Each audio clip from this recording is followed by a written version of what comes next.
All right, want to let everyone know that you can help support the channel by grabbing the Amazon link in the description section below. Just do your regular Amazon shopping, grab that link. Why not? It's the same shopping experience, but you can help out the channel by doing that. Also, the Super Chat is on. I'm not going to say anything else in regards to why you should use it, but Cam takes his time out each and every week to supply us with Miami football knowledge right here. Also, the audio versions are out there on all the major platforms. Just search Mark Rogers TV, the voice of college football. All right, NBA fan. I'm trying to do the equations in my head while I decipher this question. So his question is, considering that Miami's average ranking per recruit is 0.886, which equates to roughly around the 400th best player in the country, how can you honestly make the assertion that Miami is back? Now, I've got my answer to this question, but I will send it over to the Miami expert and the recruiting expert first. That's fine. First of all, I believe that several of the commitments are underrated for various reasons, whether it's size, whether it's visibility, whether it's, just a forthcoming rankings bump, whether they just got a rankings drop because of a previous injury or things like that. So there is some of that going on. Miami does have many. And I mean, even like a Michael Redding, like I said, he's a high 4-star guy. And within hours of committing to Miami, his ranking dropped when no rankings are moving right now. You know what I mean? Like, so there is a little bit of that. And one of our contributors, Candace McLean, I believe it was, just wrote about the fact of Miami recruits and players talking about how the rankings have been depressed for Miami recruits historically and currently. So there is a measure of that as well. I do think that this staff is going with their own evaluations and saying rankings be damned. Like a guy, Xavier Restrepo, who is committed. He is not going to be anybody's super highly rated guy. He's 5'10", 185 pounds. He's quick. He has strong hands. He can make plays, as a receiver and as a running back or in a return game. But, I mean, if I'm listing all of the recruits in this class, it's going to be a while till I get to Xavier Restrepo. But can he have a role given the 6 or 7 things to do on the field? Absolutely. So you have to fit player to scheme. Additionally, I think that the top end talent is amazing. Michael Redding Jr., Tyler Van Dyke, Don Chaney Jr., who should be a 5-star because he was making everybody miss and making every single play possible at the opening. So the highs are very high. I think some of the middle and low part are maybe a little bit underrated. And additionally, on top of that, Miami's not back until Miami's winning championships. Miami has, and I already did the numbers, Miami has the blue chip ratio over 50%, i.e. half of their roster are blue chip recruits coming in to this season, which is a prerequisite for being a championship contender as set forth by my SB Nation colleague, Bud Elliott. And you can go read all those blue chip ratio pieces. So Miami does have the talent to compete for championships. Now, there's obviously much to be seen from the offense and the quarterback position, the offensive line and things like that. But until Miami is consistently, or at least once, challenging for a championship or contending for a championship, and not fool's gold like 2017, where in the midst of that season we were saying, hey, all that glitters is not gold, and we should probably maybe pump the brakes on this even at 10-0. Until you do that in a real way, like with a team that has like a media or like a mid-tier or higher unit on all 3 phases, offense, defense, and special teams. Until you have that and you get there and you play those games and you beat a Clemson in the ACC championship game or something like that, you win a Rose Bowl or a Orange Bowl, and you spin that to the next season where you really have a top performance, then Miami is not back. And I have not said that Miami is back. So I don't know. I mean, maybe that's something that you're projecting. Maybe that's something that you hear from other people who are using that from the past to deride Miami. But until Miami plays for, at a minimum plays for, and it really should be wins a championship, Miami's not back. So Miami continues to push towards being back, continues to add depth and talent to the roster. But I've not said that Miami is back. I don't think that anybody on here with Marcus said that Miami is back. I know that nobody on our website has said that Miami is back. I cannot think of a single Miami fan that I know or have spoken to or interacted with on Facebook, Instagram, Twitter, MySpace, Uvu, whatever you want to call it. I cannot think of a single person who is a Miami fan who's actually said that Miami is back, because we know that Miami is not. So to say, okay, if you're equating to the 400th best recruit is the average for this class, first of all, I push back on that for the reasons that I said. Second of all, I have not said that based upon the recruits that Miami is back. Therefore, the question lacks the necessary foundation for me to really address it, because I'm not saying that because I don't believe that, because Miami's not back until Miami wins. So my first question, Cam, would be, I just want to make a clarification here. Is there a definite standard for you to say somebody's a blue chipper? Or is that just kind of a vague term, somebody's a blue chipper, or is there a rating standard for that? The standard for being a blue chipper is a 4-star or a 5-star recruit.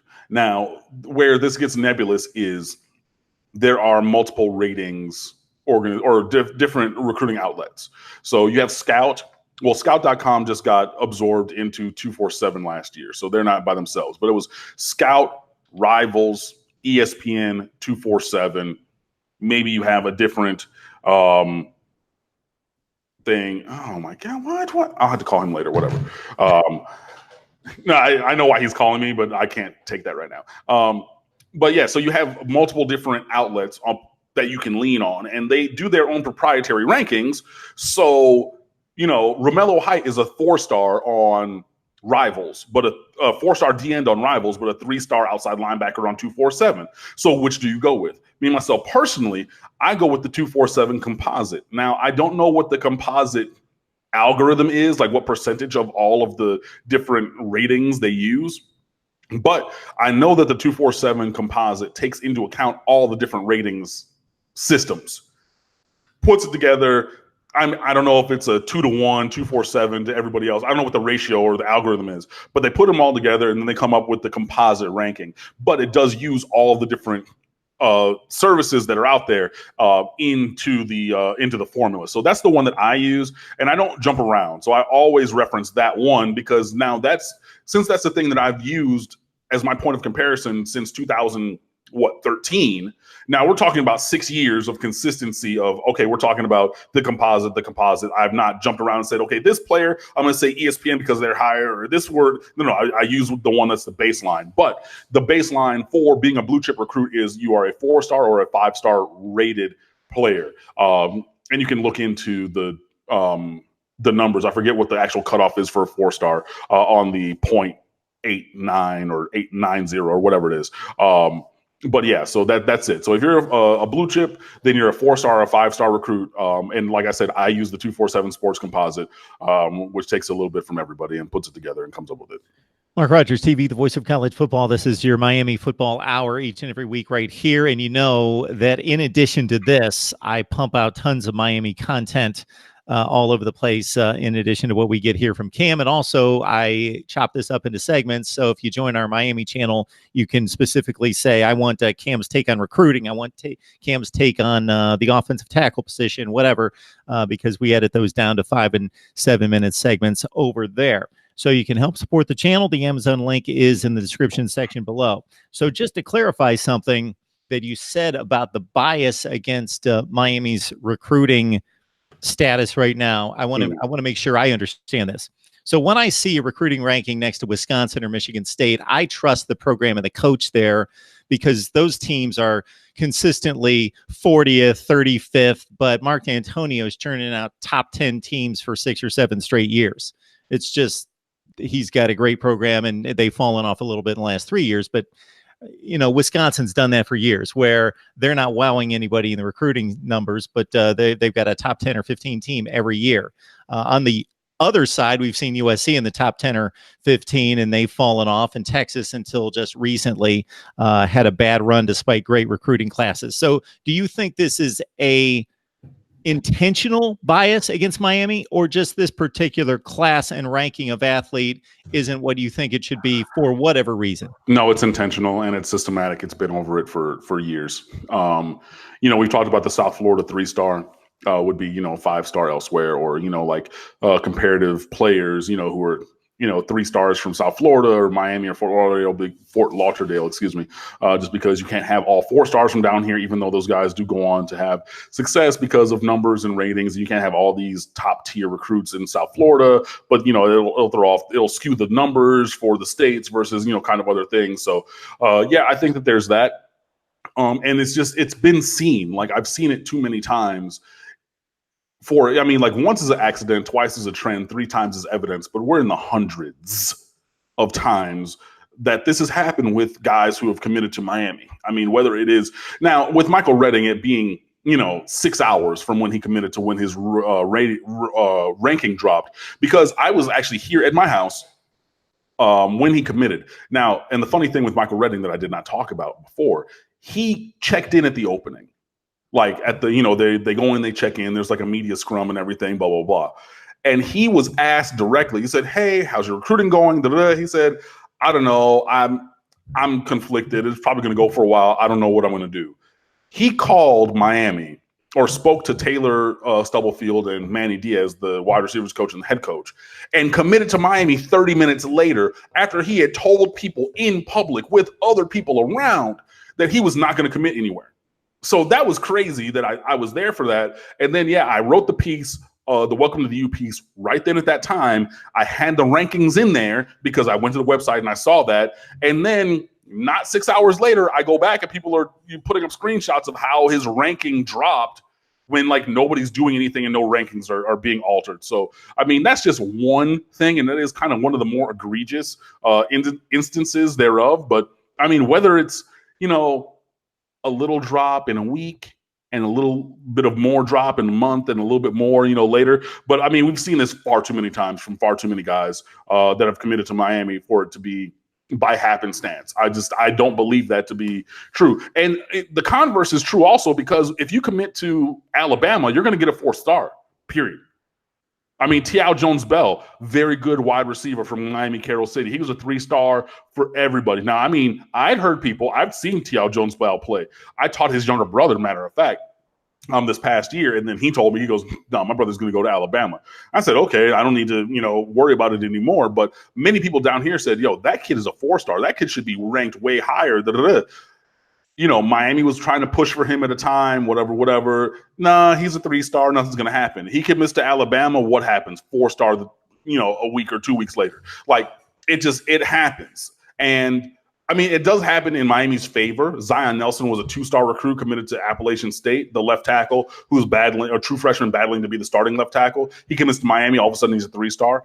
Florida State just got an unranked tight end to commit who was, completely off of everybody's radar. I don't see how he's a take at Florida State, honestly, but hey, if they want to do it, go right ahead.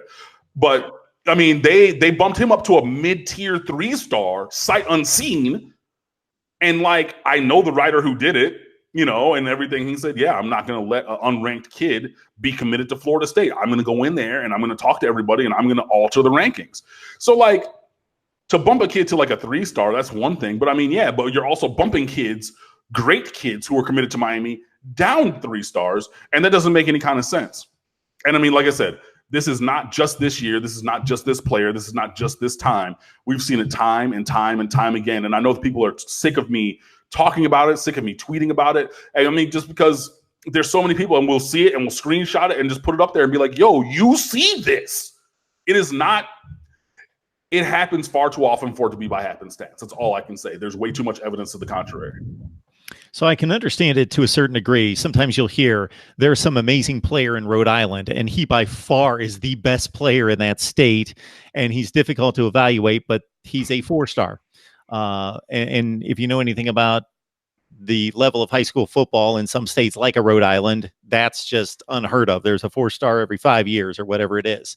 But they might be difficult to evaluate. Now, if the kid's a quarterback and he can just sling it, a scout can go out and see his arm, even though he doesn't get to play against like competition. But if the kid's an offensive tackle, wow, the scouting must be really good to come to that determination.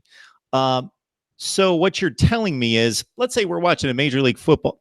Okay, we're watching the future Michael Irvin versus Deion Sanders on a football field. And obviously, every play, somebody's going to win that battle. even though we're looking at two of the greatest players in the history of their positions, somebody's going to win that battle. So if you're not a scout, you might say, if Deion Sanders wins that battle 8 out of 10 times, this Irvin guy's not really that good. But if you're a scout, you should be able to tell he's playing maybe the best cornerback I've ever seen. Right. So you're saying basically that there's an intentional bias against places like Florida, California, Texas to try to even it out, or just there's so much talent down there that some guys just look marginal because they're playing such good talent in opposition. It's a little bit of both, and I think that these are separate issues. I think that the rankings the native rankings, without respect to any school, you know what I mean? Just we're going to rank players. I think that there is that going on where there is the local depression of rankings because of the balancing, but then there is also, so that's the baseline of where you start. And then there's leveling to that when the kids are committed. If you're committed to Georgia, if you're committed to Clemson, if you're committed to Alabama, you're going to get a 4th star. And it's going to be a very rare occasion that you don't. Josh Jacobs being one of the very super rare situations of a guy who committed to Alabama who was not a 4-star commit at a skill position, and a guy who ended up playing early and doing very well. So yeah, there's two different kind of parts to it. So yeah, I do think that there is some of that depression. And dude, I've seen some really, really, really good players down here in South Florida. And sometimes they do get overlooked, which is unfortunate, but you see, they were in the same or at a similar time. So you see Stedman Bailey going against Patrick Johnson, now Peterson, in high school. And Stedman Bailey was a year younger, I want to say, than Pat was. But that's the one where you could look and you just say, okay, no, those are both 4-star, 5-star guys. Those are both elite guys. When I saw Calvin Ridley and Sean Burgess-Becker at Monarch years ago against Miramar, when Miramar had, who was it, Brian Edwards or somebody else, Tyreek Cole, who ended up going to West Virginia as a 4-star recruit. But he's checking Calvin Ridley, who was a year younger. I'm like, yo, that's another All-American battle, on both sides. So you can see when the competition is to that level. But yeah, it is, recruiting is an inexact science, and people look for different things and everything. So yeah, you should be able to tell if a guy just is different. When I saw both Bosa's at St. Thomas Aquinas and Jelani Hamilton when he was at St. Thomas Aquinas, those dudes were just different. They're 6'5", 265 with 8% body fat in high school, bull rushing, and they have moves and spins and rips and all kinds of different things. Yeah, those dudes are just different, but you can usually see those. So yeah, I do think, because your mid-tier guys, your mid-tier recruits, your second level, we'll call them, of recruits. So not your Jerry Jeudy, Calvin Ridley, Tyreek Cole, Tracy Howards, the All-Americans, from anywhere. But the step down from those guys are really, really good. And those are going to go to P5 schools and they're going to play, and whether that's down here, whether that's in Houston, whether that's in Dallas, whether that's in Los Angeles, whether that's in Atlanta or, the general area. But everybody cannot be ranked as highly as the guys I named before. So yeah, you are going to have some of that. Now the third tier of guy, that lower level P5 or that group of 5 guy who is probably really good and could play up eventually, maybe he needs to gain 20 pounds. It's going to take him 2 or 3 years. He won't be a day one player like a lot of those other guys I mentioned. Now their ranking gets depressed, but they're out here having 1,500-yard rushing seasons. You know what I mean? Sean Shivers from Chaminade Madonna, who's at he's at Auburn. He's a running back, but he's 5'8". He's thickly built. He's fast as all get out, but he's a 3-star recruit because he's 2 inches too short and whatnot. But if you give him a crease in high school now, if you see him on any play, crease it and he's gone. Now at Auburn, you know what I mean? An SEC school, top half of the SEC school, but he's a 3-star recruit. Why? Because he wasn't necessarily big enough, because whatever. And that's a guy right there whose ranking was depressed because of just the amount of talent around. Joystick McKenzie, who's a guy that I've mentioned on here often, who Miami should have recruited, did not. And then he went to Georgia and had that legendary career returning kicks and everything for Georgia. He's another guy who was a 3-star, but could have played anywhere in America. You know what I mean? So there are two sides to that kind of equation. There are the high school rankings natively, as in a kid uncommitted to any school and what the rankings are, and then the alterations that come when you commit to a certain school, because those certain schools, they just have that cachet of getting good players. So you're going to get that bump and say, okay, well, we're not going to bring in a non-blue chip guy or only like 1 or 2 a year. So we're going to boost your recruiting stars, your ranking, because you're going to Ohio State, Alabama, Clemson, Texas, Georgia, Southern Cal, or something similar. Yeah, I was just curious to check out the number of 3-stars from the top classes from last year. Alabama with a number 1 class had 1, Georgia had 4, Texas 9, Texas A&M 11, LSU 10, Oklahoma 8, Oregon 14, Michigan 10, Florida 8.